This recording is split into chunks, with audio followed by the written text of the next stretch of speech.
All right, good afternoon. The entirety of my instructions were when the music stops, start talking.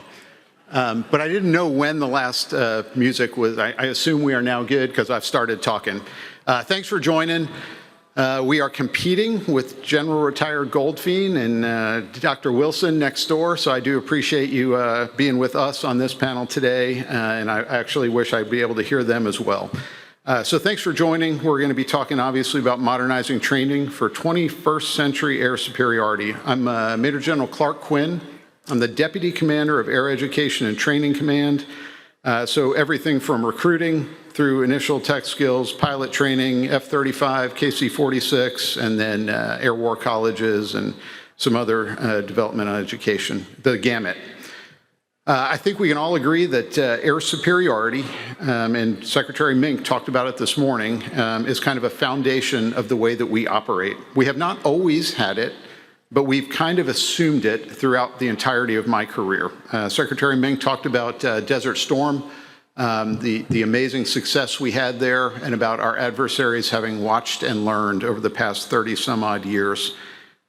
So while we have it, we can't rest on our laurels, and we need to continue to upgrade and maintain our competitive edge. Some part of that is technology, but ultimately the technology is reliant on humans. So we're going to, many panels this week are going to talk about things that we need to gain and maintain air superiority.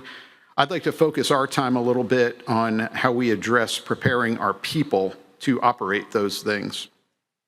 In the 30-ish years since I've been in the air superiority business, the entirety of the use of simulators when I first started was practicing emergency procedures. What do you do if your engine's on fire? Figure it out. Everything else was in the air. Perhaps I'm exaggerating a little bit, but that was really the sole use of simulators when I started. Things have certainly changed for many, many reasons.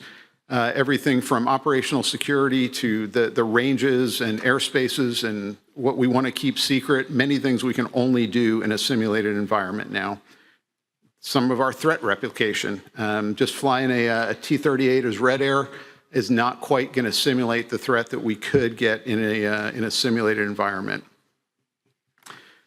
As we talk about modernizing training, we're going to talk a little bit about augmented reality, virtual reality, some other types of reality. I will say that I believe there's always going to be a balance. It's not all going to be simulated. It's not all going to be virtual. There's going to be some part of it that is real world. There is a certain intangible learning that comes from knowing that you can actually run into the ground or another airplane or get shot by a missile. That no matter how good the simulation is, I know that's not going to happen in a simulator, but I do have that fear when I'm in an aircraft. I'll also say, and we talked in a little bit at the panel in a pre-brief about this, that there is a balance between speed of training, throughput. If we're asked to surge, let's say that I can train much more efficiently. Do I train to a higher standard, or do I keep the standard and train people quicker and get them into the Ops Air Force? I won't say it's a philosophical discussion, but it is a discussion that we in the training command need to have with all of our customers that our students go out to. Keep them for 6 months, get them up to here, train them at the same level in 3 months and get them out to the Ops Air Force. It's a balance because then some of the training will go to the operational world.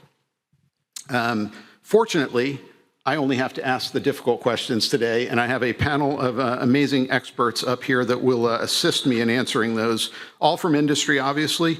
What I'd like to do is go down the line, just a real quick 1 to 2 minute, who you are, who you represent, why you decided to join us today, and then we'll go into the question and answer part of it. So we'll go right down the line with Dan.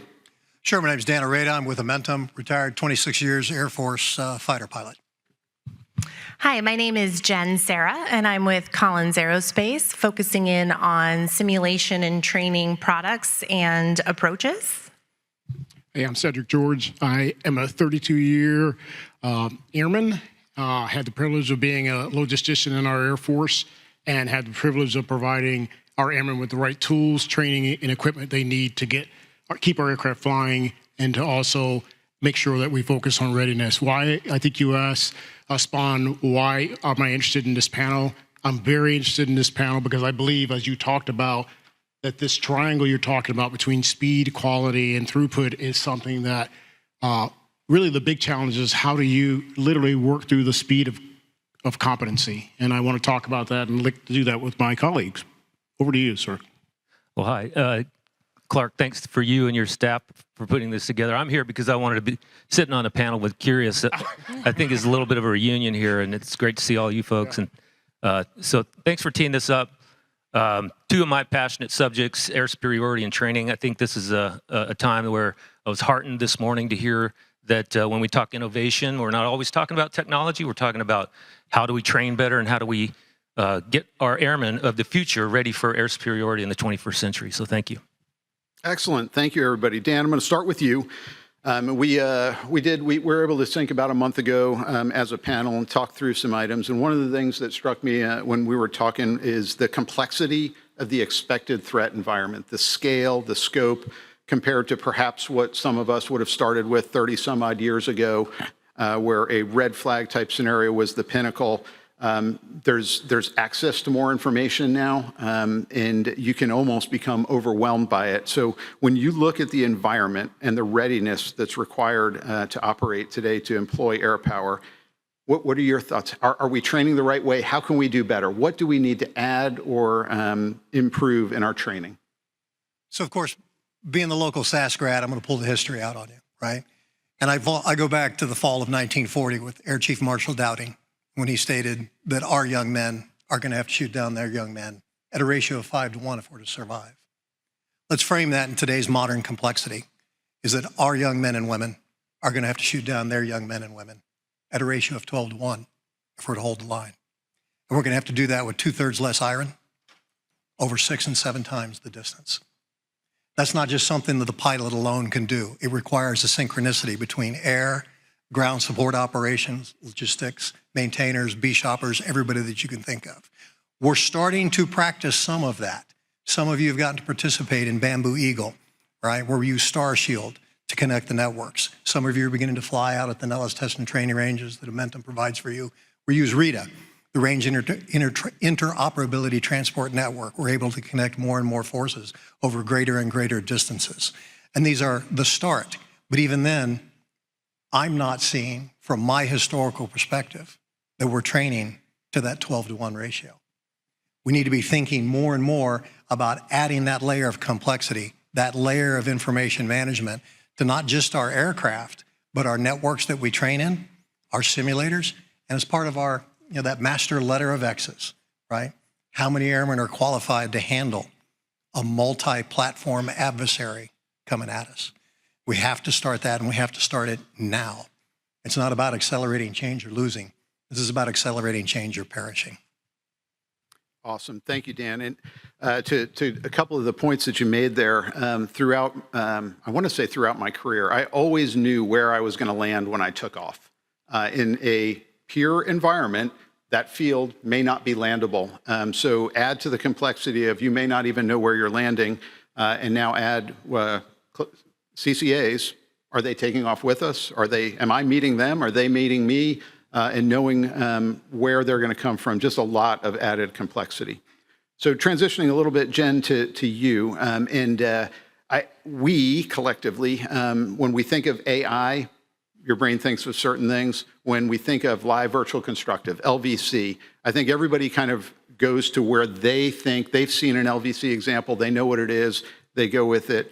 And that's what they frame. I'd like to ask you a little bit about your thoughts on live, virtual, constructive environments and how we can modernize training with those.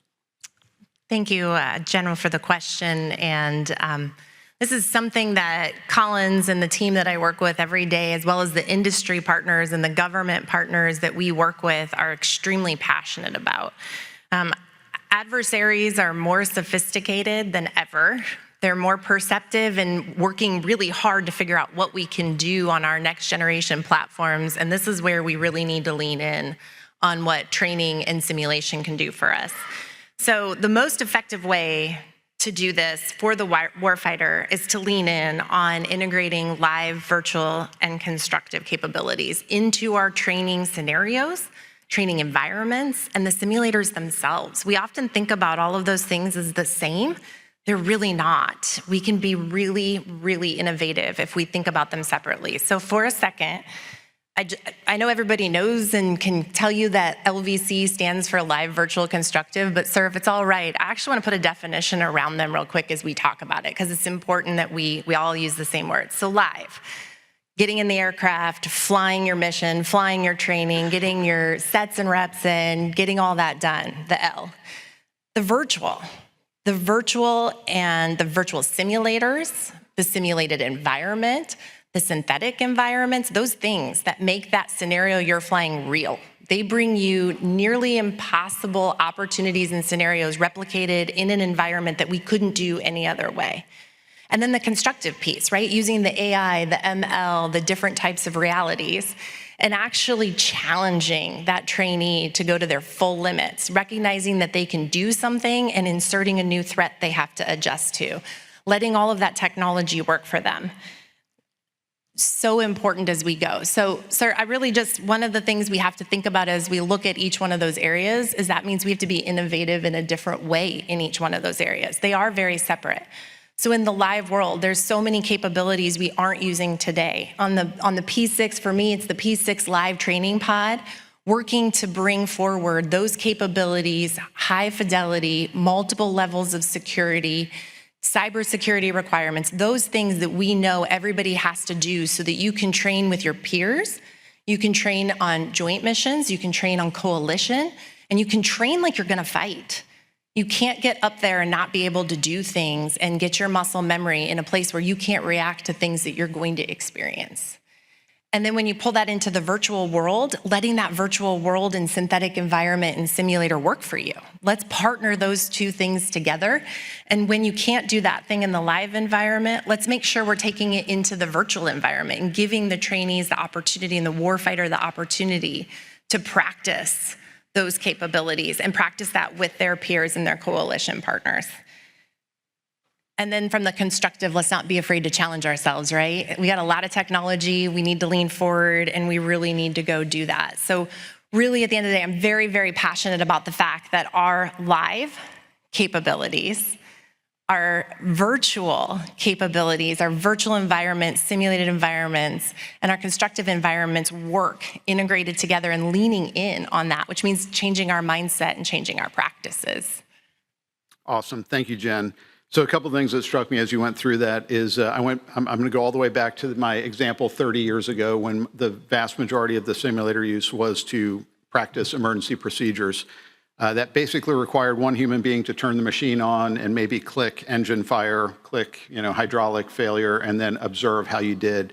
To do everything that you just said, it has to be resourced appropriately, correctly. It has to be part of the training plan because someone is building those constructive entities and putting them in the right place in the right time. And when there is a change, somebody has to Rolex them to a different time. And ultimately, it has to be built in as opposed to bolted on. And now I'm going to reflect back to something that Secretary Mencken, General Alvin also mentioned, which is most of our systems are older than the people that are flying them. So AETC, T-38 is a perfect example. By definition, any type of live, or other than live, any type of virtual, it has to be bolted on because it wasn't invented 60 some odd years ago when the T-38 was first built.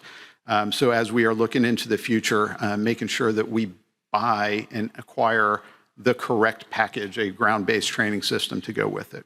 Okay, excellent. So we focused on airplanes here a little bit. My previous at AATC was 19th Air Force, which does flying training. As I moved into the deputy commander job, I started learning about all of the other 260 some odd AFSCs that we train. So we're talking about flying here, but there's human beings that are not in the airplane that make those airplanes go and get them ready to go. So curious, I'd like to ask you just a little bit about your thoughts on how we can use technology to train the competencies for all of the airmen that support getting those aircraft into the air. Sure. And I'm going to build on what Dan and Jen talked about. I'll talk about the elephant in the room, and it's the data. Everybody in the room knows this, right? We can't do any of the things that we've talked about on this panel without the data. I'm going to say it again. I believe that if we're going to get after General Quinn, the issue of modernizing training in the 21st century, we have to speed up the path to competency without compromising, as you said in the lead, this whole place around quality and throughput. Can't compromise it. But what I mean by speed of competency in the area of support is I'm asking, how can we speed up the time it takes, again, without compromising the other two parts of that power triangle, without compromising those, what it takes to bring in logistician, an airman or a guardian from novice to actual mission ready, right? The fight demands that. And I'm old enough to remember when training was butts in seats, and we got credit for how many hours we sat in the seat, and we got a check mark. Completion is not competency. And so one of the things we spend a lot of time thinking about and doing in MetroStar is thinking about how can we take advantage of that data, vast stores of data that our weapon systems and flight, space, and logistics operations is generating to accelerate readiness and to accelerate what we absolutely have to have in this great United States of America, which is decision advantage. We lose that, and it's a game changer for this country. We have got to protect decision advantage. So every sortie that's generated, every repair that happens, every inspection that happens, it creates data and it creates insights. So the question I ask, General Quinn, is how do we take those insights and treat them like the new fuel for training, feed them back into adaptive systems to cut the time that is required to take our airmen and our guardians, to take them to a place of mission readiness. And by the way, we already know what this looks like. I want you to just pause for a second in this great gathering of warriors to just think about a system that we already know, a learning system that does this. How did Tesla, I know I'm taking a risk by bringing up Tesla in some parts of the country, but how did Tesla actually accelerate autonomy? They did not, and you know this, if you know the story, they did not keep those cars in the labs. They put those cars in the hands of real drivers on real roads, and they said, giddy up. And from 2015 to where we are today, and by the way, I'm not doing anything, I don't have any stock in Tesla, I'm simply telling you, we understand this learning system. We understand what it's like. Imagine this. Let me pause for a second and have us think about this. Imagine a learning system that allows us to generate readiness overnight. Overnight. I don't think that's art of the possible future. I think that's art of the possible now. And when we talk about modernizing 21st century training, we have to think that way. Now, let me be fair. Never once has my G Quambler actually had a software upgrade and got better. I'm just saying, it hasn't. So I had a little bit of envy, maybe I just have a little bit of envy there, but I'll tell you, we're starting to see glimpses of this with MetroStar. We have a system, and I'll do this just as an example, where we're trying to bring best of breed technology, like you heard from the panel, into operational challenges and drive mission value where it matters, right? We have a system called Integrated Respirator Information System, IRIS, that allows us to put technology best of breed in the hands of fuel maintainers that allows them to accelerate the speed of competency. It's intrinsically safe. It allows them to actually get inside that fuel tank, and you have a 3-level. We just got back from Milton Hall last Friday night, where maintainers 3 levels are inside that tank doing dirty, really tough, hazardous, confined work inside of our fuel tanks. But they have someone outside the tank now for the first time that can see what's happening. They can actually know in the heart of hearts as they walk through the TO and do the maintenance by the books that they have somebody that can help coach them, can provide oversight. I would offer to you, General Quinn, my fellow airmen and guardians, that's what we have to do. We have to create a learning system that takes best of breed hardware, software, and actually allows us to iterate and learn overnight. That's what our Air Force has to do, and we have to do it very quickly. Excellent, thank you. So as we head down to DOG, I'm going to tee a little bit off of what Curious just brought up, which is competencies, speed of achieving those competencies. And I'll talk for just a second, then kind of tee up a big, broad question. I could have somebody land a T6 perfectly on the first try. Okay, was that luck, or do I need to try it again? Like, how many? Do I need it to happen 10 times? What if the wind was perfectly down the runway and it was sunny and they did it perfect every time? Does that guarantee it's going to work well when it's raining and 25 knots of crosswind? Well, I can't necessarily generate that unless it's in a simulated environment, so maybe I can. Then what is my level of confidence in achieving a competency solely in a virtual environment versus the real world? So with that as kind of an overarching theme of how we achieve and map competencies, what are your overarching thoughts of how we modernize, how have we modernized the last couple of years, and looking into the future, where do we need to go with our modernization? Yeah, and I appreciate the question. And what you're talking about really is more of a pivot toward a proficiency-based training than just logging squares. And in my view, I can probably say with confidence that if we do get in a shoot and fight with a peer adversary, somebody like China, there is no path to victory without air superiority. And I would also contend that history has proven that even a moderately equipped force that is well trained can defeat a force that is superbly equipped with inferior training. Goes back to Alexander the Great. So in this kind of equation of speed and throughput and quality, I focus on quality. You have to, and then find efficiencies where you can. Because if you buy my argument that the most important difference in achieving air superiority, the difference between winning and losing, is how well trained that force is, then you have to invest in training, quality training. And we get there a number of ways. I think we're a little bit out of balance on the LVC. I think we got too small of an L. We've invested a lot in virtual and constructive capabilities, which are awesome. And I think most fifth generation pilots would tell you the best training they get is in the JSE. But I think we have to invest more in building those competencies for our airmen, air crew, and airmen of all types, all AFSCs, to emulate the environment that they're actually going to be fighting in. Realistic training, there's no substitute for.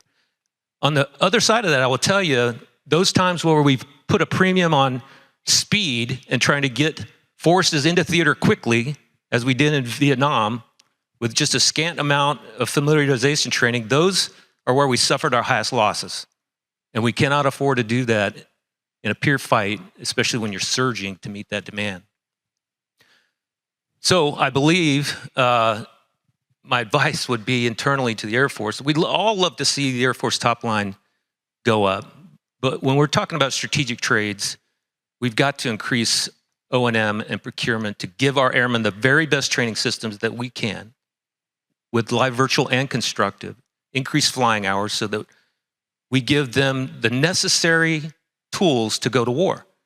My generation, our generation, was extremely well trained. I was supremely confident going into combat because I flew enough. By the way, the aircraft I flew when I first started flying F-15s were 9 years old, right? A long time ago. So well equipped, but I was also very well trained. I flew over 200 hours a year.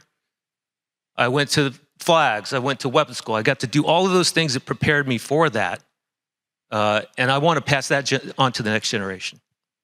So my impression is, and I could be wrong about this, but we're a little bit too light on the L. We need more of that. But I would pivot to another part of our Air Force where we could use a lot of data analytics, to Cedric's comment, to actually provide more adaptive learning paths for every airman, because we all think differently. Airmen approach problem solving differently, and you can't have a one-size-fits-all training profile. So if you can use data to map training events, to learning outcomes, to operational competencies, where they need to be most proficient, and gather all of the disparate products in the training environment, core competencies, syllabi, training, grade sheets, everything, and you could map that progress. You can find efficiencies. You can shorten pipelines with no expense to quality. And I think that's the competency mapping that you were talking about. Excellent, thank you. I'm going to tee up kind of an open question that whoever wants to jump in and answer it. So when we think about air superiority, again, everybody thinks of their own. I envision the horde of J-20s into the most dense IADs that a peer threat could put together. But over the last 2 years, in both the Middle East and in Ukraine, we've seen a lot of drones, UASs, small UASs, We have shot down dozens of them, sometimes with million-dollar missiles, sometimes with more cost-effective munitions. Give me your thoughts on what has surprised you, if anything, of what we've seen in the recent conflicts last year or two in both the Middle East and Ukraine, and how do we maintain a training plan that has us ready to take the hordes of J-20s and IADs and finding a couple of small UASs and taking them down as well? So I'll go a little bit more to the ground environment, where in my company we run the Army's pre-positioned stock. And we've been taking that equipment out of storage in Germany and Kuwait and giving it to the Ukrainians. I have over 100 tracked wheeled armored diesel EW cannon technicians using FaceTime at a forward location in Eastern Europe, teaching them how to get battle damaged equipment back into the fight. Because you know what? A $200 drone can take out a $60 million tank. That's not an exchange ratio any nation can sustain. So it is an equation about the exquisiteness of your capability. But what we found out is that turning over this capability and this equipment and this expertise to the young men and women in Ukraine rapidly turned the tide of battle.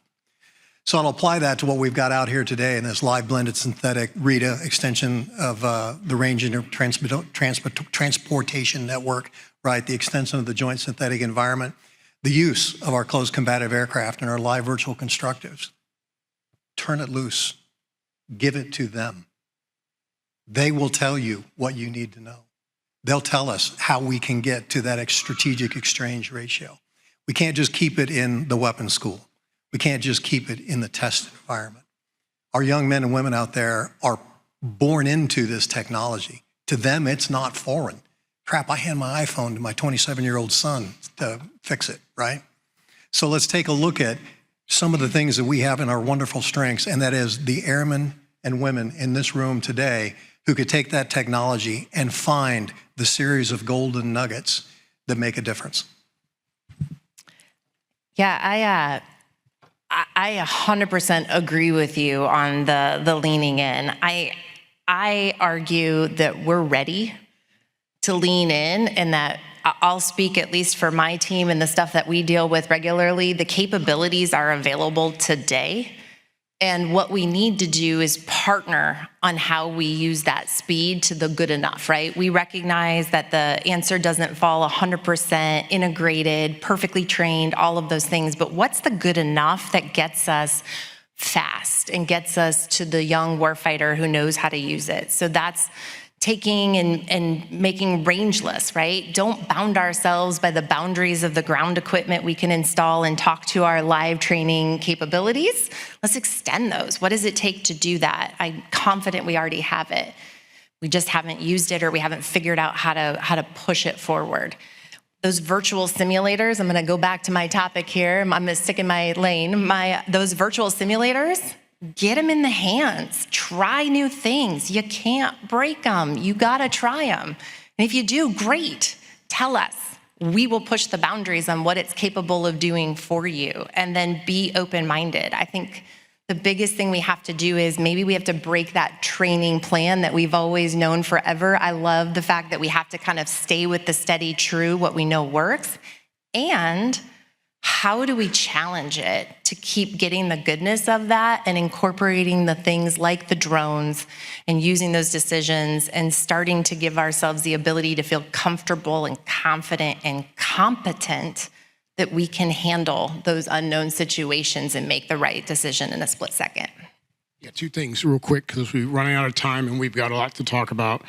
One was, and I'll build off on what you said, and that is the degree to which we have trained American airmen and guardians. I got to tell you, when we saw a near-peer competitor enter the scene, and I don't want to get melodramatic, but it was embarrassing. You think about the degree to which we train our airmen with everything we're talking about. Our airmen, you're right, our superior training is our force multiplier. And no, this is not hubris, and this is not extending we have to focus on this. This is why we're here in the panel, and that is that it is what sets American airmen and guardians apart. So Spawn, you're exactly right. Second thing that surprised me, and I'm watching this as a loggy, imagine this, is the proliferation of drone warfare. And I'm watching what we talked about just as I was leaving the Air Force Mission Command, and what are you gonna do when you work in this environment where everything's shut down? Will the mission continue to the edge? And so as a loggy, I'm trying to figure out I'm watching how they're actually using drones with blockchain and actually continuing the mission when you chop off all the comm and that drone can still get to the target. We had better pay attention to this. The playbooks. I mean, it's very interesting. So I'm watching this very carefully and looking at how do we actually get this into our DNA where our airmen and guardian understand how to get the mission done, not in theory, not in a SAS class, but how you're gonna actually get this done when everything falls apart. And by the way, it's playing out right in front of us. It's playing out. So I know we're going to school on it at multiple classification levels, but I'm certainly surprised by that. Spawn, what you got? So I'll pick up on one of the things Clark said was, when you took off, you usually knew where you were going to land again. Bases aren't sanctuaries anymore for us. And boy, Russia learned that the hard way, didn't they? Right? I mean, so layered-based defense has to be part of our DNA as well. And being agile and being able to move and make the picture complex for our adversaries as well. So what kind of digital tools can we provide our airmen for that agile combat employment kind of environment? One thing that I learned with Booz Allen was we did a lot of the work for digital twin for Tyndall, for the base of the future. After another threat, a hurricane, wiped that base out. And by taking that technology and building that digital twin, we applied that to the Pacific and looked at a bunch of different places, not bases, locations where you could actually fight out of. And so now that digital twin becomes a rehearsal environment for a lot of our airmen, a lot of Cedric's guys, right? So that if you have an airman sit down in a digital environment and go through the cargo yard, where they're gonna set everything up in that base X, and the first time that they've actually walked off that C-17 is not the first time they've actually seen it. That's realistic training. And they can actually rehearse that environment and look at a tablet as they get off the airplane and go, everything is right here. This is where I put it. Those are the kind of digital tools that you can provide airmen in absence of having them, as a lot of us did, just move from one side of the base to the other to practice, our readiness. So. Excellent. So a couple things that I pulled out as we went down the line there. Training for air superiority. And we talked about the high-end part. We're going to talk a little bit about the lower-end part. We have to train our cyber operators to be able to take some of those threats down. The video that General Alvin showed of the great defender that we were nice enough to leave one UAS for him to kinetically take out. Good on him for doing it. It's in AETC's lane to train that defender to be able to be ready for that, to know that system, and through some great efforts within the air staff, we're focusing pretty significantly on point defense. So the spectrum of air superiority is wide. Okay, we've got 5 minutes left. You've got the Deputy Commander of Training Command here. You've got the Commander of Air Combat Command here. I happen to know the PEO for training systems might be in the audience listening as well. What does the government need to do? How can we do better? This esteemed panel of not wearing uniforms ever or anymore. How are we screwing this up? What can we do better? Dan.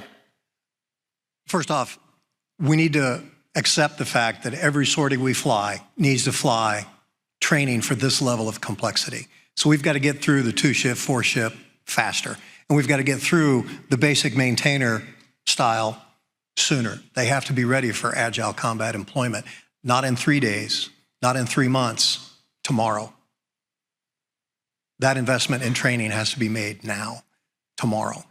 Otherwise, we're not going to get to that level. This is something that's going to take 12 to 24 months to get to, and I'm not sure we have 24 months. My advice would be, we're ready now. I understand that there's a lot that goes with getting the capabilities and getting the simulators, and I would tell you we are ready now, and we're interested in the partnership that it takes to lean in. My experience has been a lot of the capabilities and products we offer are barely getting integrated and the surface is barely being skimmed on what they're capable of doing. And we want to be your partner showing you the maximum you can do with that capability you already have, with easy upgrades and not a complete changeover. So industry has the expertise. We are ready. We are here to support and partner, and we're ready to lean in. Our task and our fight and our heart is in making sure that our warfighters have the best training options possible that enable them to do the real world scenarios. So I would have to say we are mission ready, and we want to be your partner. Let me build on that. I would just say, yes, we're ready now. The challenge I have, you can imagine what I'm going to say, is that the one thing I think we can do is to finally release and unlock the vast stores of data that we already have. And what I mean by that is what I talked about earlier, is we have terabytes of data coming off of our systems. And most of it is siloed, it's proprietary, it's locked in legacy systems, and we can't get at what I described, what you experience in that learning system that's outside our fence lines. We can't get to it. That's why frameworks like CRADAs, OTA, SIBRs, I'm pleased to see this administration has put the foot on the gas with those vehicles that allows industry, to the point of already, it allows industry to get access to secure government-owned data sharing so that the Air Force and industry can innovate together. And we really want to innovate with you around big, wicked problems. And we want to do it, and we want to iterate. We want to do it like I described. We don't want to do it in some flash bang. We also don't want to do it in a 5 to 10 year acquisition that doesn't deliver value. You need value now. And I'm telling you, on the private sector, I wish I'd known this. You get incremental value and get it really quickly. And I want our Air Force to take advantage of that. And you're not trading quality. You're getting it into the hands of warfighters. They try it. They go, not this, but this. And then you iterate and you use that to add mission value. So that's the one thing, if the PEO's in the audience, I'd love to talk to you about how do we get access to the data you already own so that we can iterate with you and add mission value. Yeah, a friend of mine back in San Antonio recently retired, Smokey Robinson, you may know him. He used to say, data is my love language. Sounds like it's your love language too. Just saying. It is about the data and how we can do better with it. And I think we could use data a lot better to understand our state of readiness. Today, training, the reason we train, right, is to build readiness for that contingency out there. We don't know a whole lot about readiness because we don't measure it the right way. We typically today aggregate individual training by logging squares. You log your squares, I log mine. We report to the DO and the squadron commander, and it all aggregates up to the MAGCOM and comes up with a T rating. That tells you nothing about readiness, about competency in warfighting. We need to measure it where it matters, and that's where forces come together, like a refor pack or a flag event or something like that. I've always been frustrated that we have all of this data available to us. And a lot of it we pull off the jets or out of the SIMs, and we get what we need individually, and we flush the rest of it, lays on the cutting room floor. We can do a lot more to understand our state of readiness, as well as inform each individual airman where their competencies need to improve, where things like AI can help the human-machine team, where we may need to spend that next training dollar to build competencies that actually matter, where the joint force comes together to fight wars. I mean, that's where it really matters. So I would say if we could find ways to collect data at the large force employment level and then report that as readiness and track it more closely, it will give us a whole bunch of information that we need and our future warfighters need. Excellent. Okay, Dan asked for a reattack, but I don't get paid for this unless I have 30 seconds to close it out. So They'll give you 30 seconds, okay? And this is knowing full well the two leaders that you pointed out are in the room. This is a tremendous capability that industry and that us old dinosaur airmen are bringing to you. But there's one thing holding us back, and it's not just the Air Force, okay? It is the Department of Defense's, the Department of War's risk management framework, okay? Sometimes bringing this technology through that is too hard, it's too high. And at some point, we have to ask ourselves, where are we making the risk trade-off? Because the risk of not bringing it in is higher than the risk of letting it be exposed. We're at that point. To bring all of this capability that we've talked about is going to require rethinking our risk management framework for data, for networks, and for all the things that we're doing, the joint synthetic environment, Star Shield, everything that we're doing. The largest hurdle I face in giving you large force exercises out in the Nellis test and training ranges, Edward and Point Magoo, it's not the threats, it's not the capabilities that Rockwell brings. It's that risk management framework. It's just a bar too high right now. And then so I had to make a paid political announcement. Awesome. All right, Dan, thank you. Panelists, thank you very much for your time. A couple keys that I took out of that. Unleashing our airmen, right? So I'm going to go back to General Alvin. He showed the APKWS shooting down drones. That was airmen. That thing wasn't designed to shoot down anything flying. It's a little laser-guided rocket, and yet we figured out a way to turn it into an air superiority weapon. That Defender that took out a UAS coming towards them, I promise you we did not teach them how to do that in the current initial skills training in the Defender schoolhouse. They figured that out. And then lastly, to your point about making things happen faster and earlier and doing it better, I look forward to bringing on new training systems that, like the T7, where I have a hope and a dream and a vision where I can move a lot of training out of F-16s and out of F-35s and out of F-15EXs and actually bring it into the T7, so I'm not training at $50,000 an hour in those systems. So again, thank you all very much. Everybody, thank you for your attendance. Appreciate it.